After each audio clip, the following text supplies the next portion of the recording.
यशोमती मैया के नंद लाला।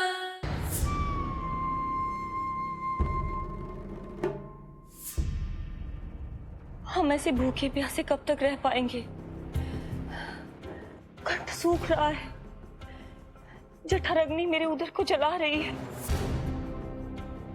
अन्न और जल के बिना यदि एक भी दिन और रहना पड़ गया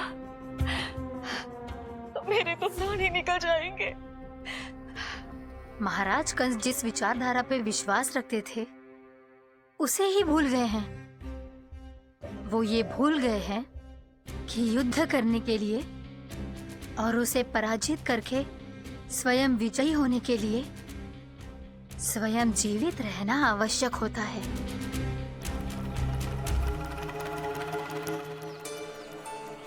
प्रभु ने जो दृश्य मुझे दिखाए, किस बात का संकेत थे वो? क्या मुझे यहाँ आने के लिए प्रेरित करना ही उनकी योजना थी? बहुत सोच विचार के भी ना समझ में आ रहा है। कंस ने, उस व्यापारी ने हमारे साथ जो षड्यंत्र रचो है ना, वो आते कैसे बचेंगे? पर घर में सब स्त्रियां चिंतित हैं।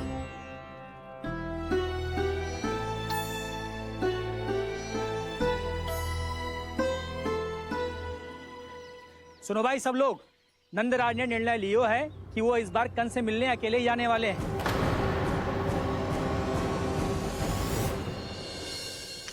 पहले ही वो गांव वालों से सारा दूध दही माखन हड़प चुके हैं। अब आप और मटकियां क्यों ले जा रहे हो उस दुष्ट के लिए? यशोदा, वो दुष्ट है, अत्याचारी, पर है तो हमारे महाराज ही ना। वैसे खाली हाथ थोड़ी ना जा सकते। तुम अपना ध्यान रखना। सुनो जी, मुझे पता है कि मुझे श्री नारायण पे विश्वास रखना चाहिए, बल्कि मैं भी तो यही समझा रही थी इन गोपियों को। पर पता ना क्यों मुझे लग रहा है इसके पीछे उसका कुछ बहुत बड़ा षड्यंत्र है। ना तो आपको अकेले क्यों बुलाता वो? मैं जानता हूं यशोदा, उसने मुझे क्यों बुलाया है, पर मैं तुम्हें ना बता सकता। मैं ना चाहता हूं कि तुम चिंता करो।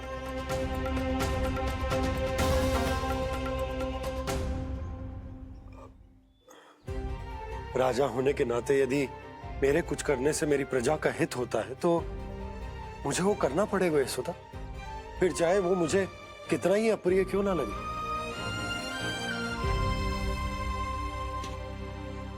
हे नारायण, मेरी दुविधा दूर करो। कुछ ऐसा करो कि इन्हें जाना ही ना पड़े उस दुष्ट के सामने।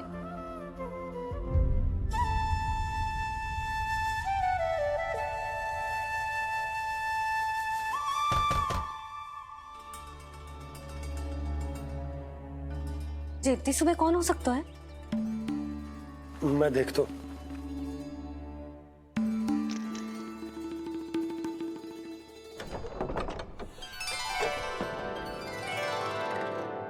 पूर्णा मासी, आप? यशोदा,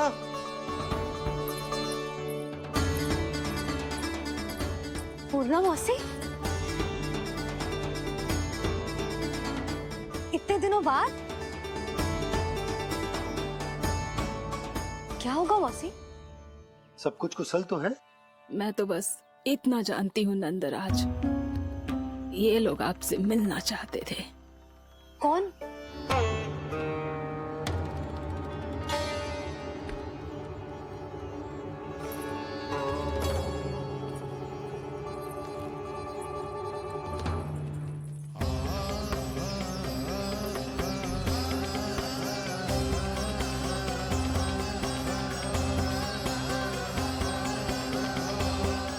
इतनी सुबह आप सब यहाँ? क्या होगा?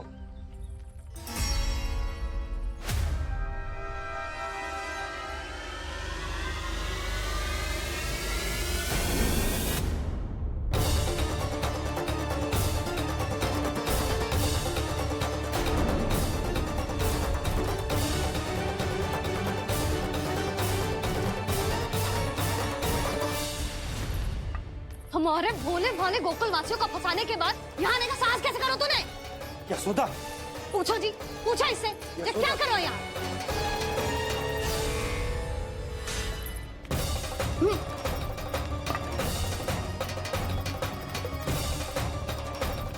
इनकी ये दशा आप सबने तो ना की।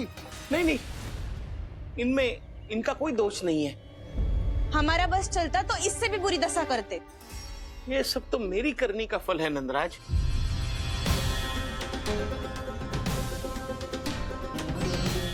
इसे इसके किए का दंड मिल गया है।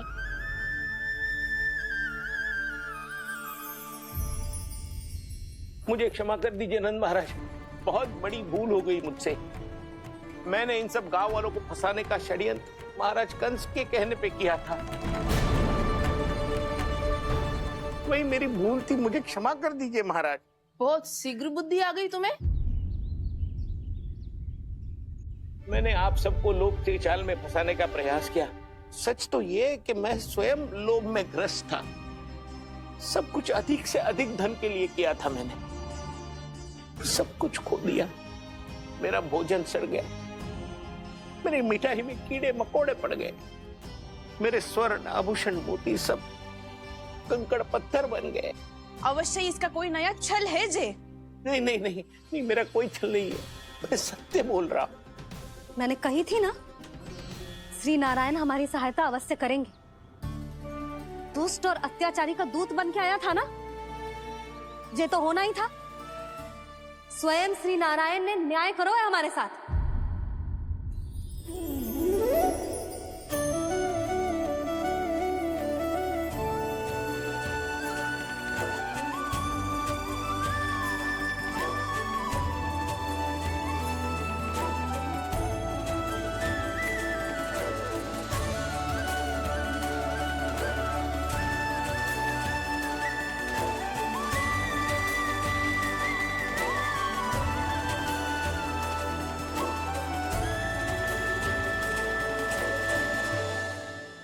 आप बिल्कुल सही कह रही है।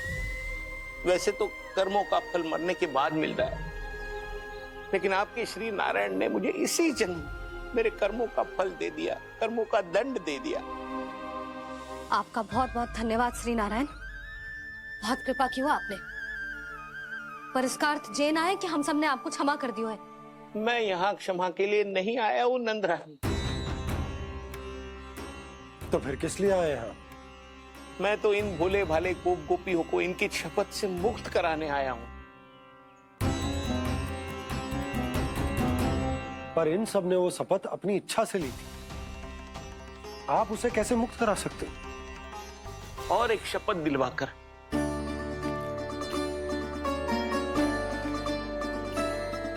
आप लोगों ने भगवान श्री नारायण को साक्षी मानकर यह शपथ ली थी कि आपका सारा दही, दूध, घी, माखन आप केवल मुझे और मुझे ही देंगे। आज उसी भगवान श्री नारायण को साक्षी मानकर मैं आपको शपथ दिलवाता हूं कि आपका सारा दही, दूध, घी, माखन, उसमें से एक कण भी आप मुझे नहीं देंगे। प्रतीक्षा क्या कर रहे हो आप सब? शपथ लो। हाँ हाँ,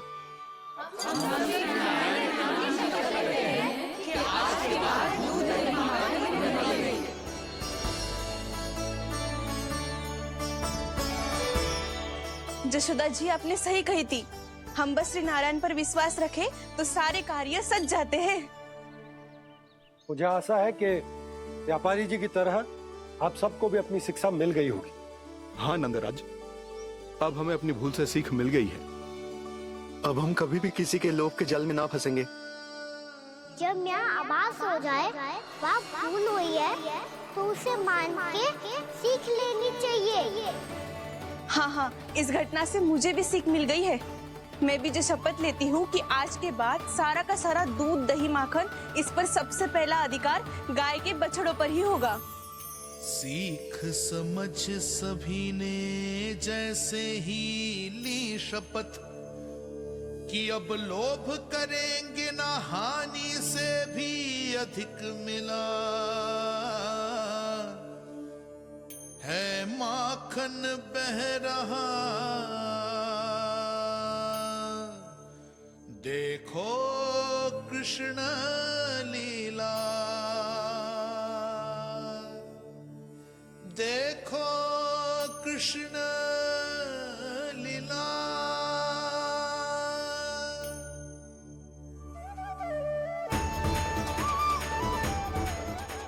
हाँ, और हम दोनों भी श्री नारायण की शपथ लेते हैं, दूध दही माखन बेचने के लिए हम बाद में बचाएंगे और पहले अपने बालकों को पेट भर के खिलाएंगे।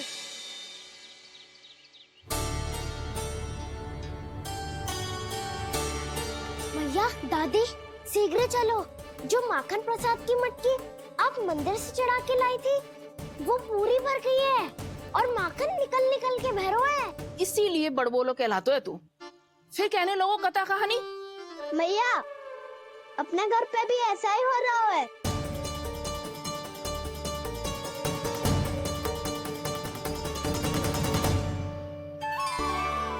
यशोदा, वो देख तुम्हारी माखन की मटकियां।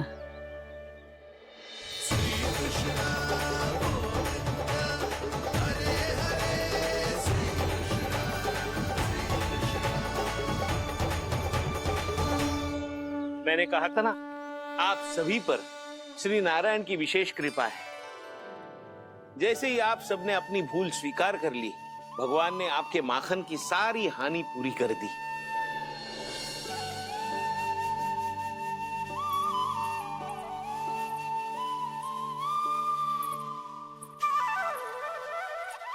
यशोमती मैया के नंद लाला,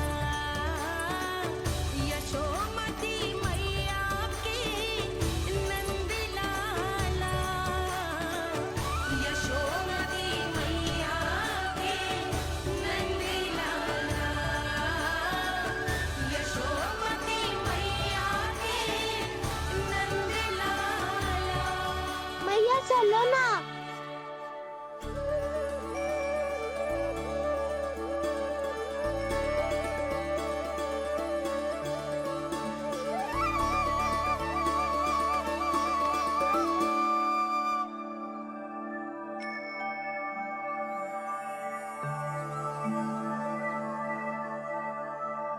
कौन से कान्हा पे विश्वास करूं मैं?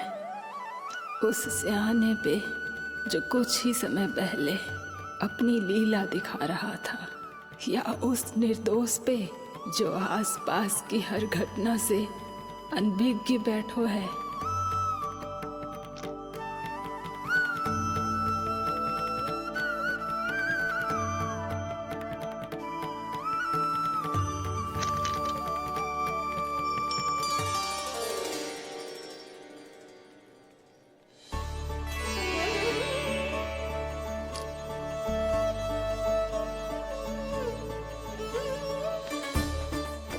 तो क्या इसका अर्थ ये है कि जब हम अच्छा कर्म करते हैं तो हमें पुण्य लाभ होता है, और जब हम बुरा कर्म करते हैं तो हमारी हानि होती है, हम पराजित हो जाते हैं?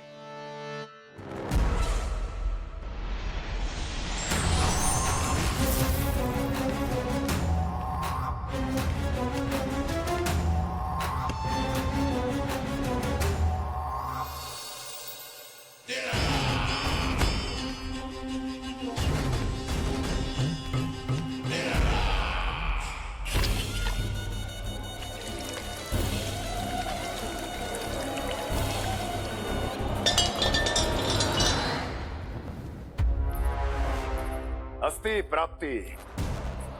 मैंने कहा था ना, ये सारी माया उस विष्णु अवतार की है। अरे वो तो इतना भी शक्तिशाली नहीं है कि अपनी ही माया का प्रयोग पर्याप्त समय तक कर पाए और मुझे पराजय स्वीकार करने पर विवश कर पाए।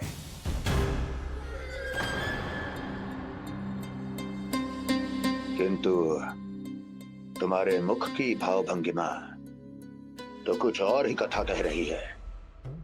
क्यों? सत्य कहा ना मैंने। महाराज, सब कुछ पहले जैसा इसलिए हो गया क्योंकि क्या? ये उस विष्णु की माया थी, और क्या? हमने व्यापारी परमानंद को गोकुल भेजा था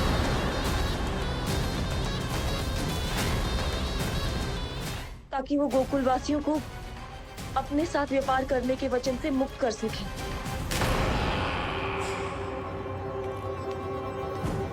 मेरी आज्ञा लिए बिना, मुझे बिना बताए मेरे लिए हुए निर्णय को पलटने का साहस भी कैसे कर लिया तुमने? हमने आपकी ही विचारधारा का अनुसरण किया है महाराज। आप ही कहते हैं ना, जब जीवन पर संकट हो तो अभिमान अर्थहीन होता है, और जब प्राणों पर बनाए तो सम्मान स्वाभिमान सब निरर्थक होता है। भूख और प्यास से आप तो दुर्बल हो ही जाते महाराज, पर आपकी सेना और सेवक अपने प्राण बचाने के लिए आपसे दूर हो जाते। आपके और उस विष्णु अवतार के बीच 4 वर्षों से चलते आ रहे इस संघर्ष में ये एक छोटी सी झड़प है महाराज, और यदि हम ये झड़प हार जाते तो शेष युद्ध करने के योग्य भी नहीं बच पाते। जब आप पूरी तरह से अकेले, शारीरिक रूप से दुर्बल और असहाय होते, और तब वो विष्णु अवतार, वो बालक आप पे प्रहार करता, तब आप क्या करते महाराज? आत्मरक्षा आवश्यक थी महाराज, क्योंकि शत्रु पर उसके वार से भी अधिक घातक प्रहार करने की योजना तभी बनाई जा सकती है जब तन और मन दोनों पूरी तरह स्वस्थ हो।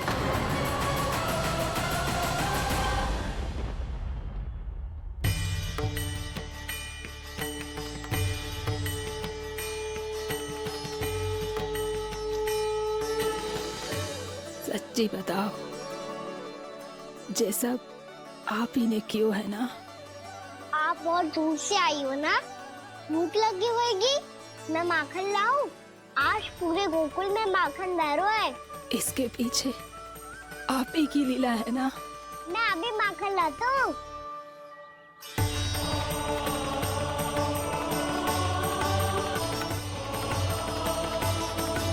ये लीजिए।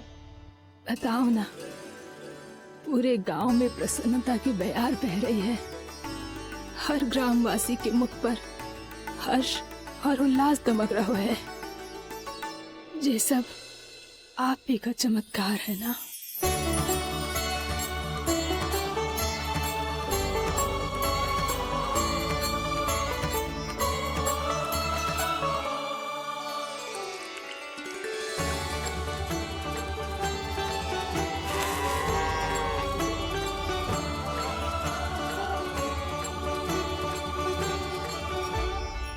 बताओ प्रभु, ये महिमा आप ही की है ना नारायण? ठहरो, मैं आपके हाथों से खिलाऊंगा आपको।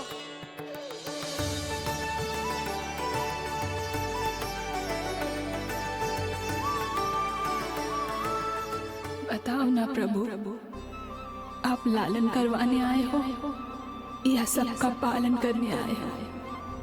बोलो ना प्रभु, बताओ ना।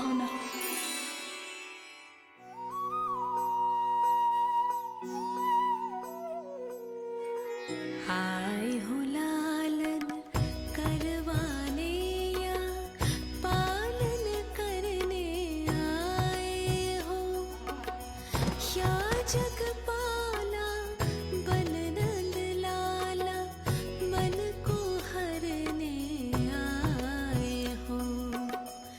आए हो लालन करवाने या पालन करने आए हो।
बताओ ना प्रभु, कब दोगे मेरे प्रश्नों का उत्तर?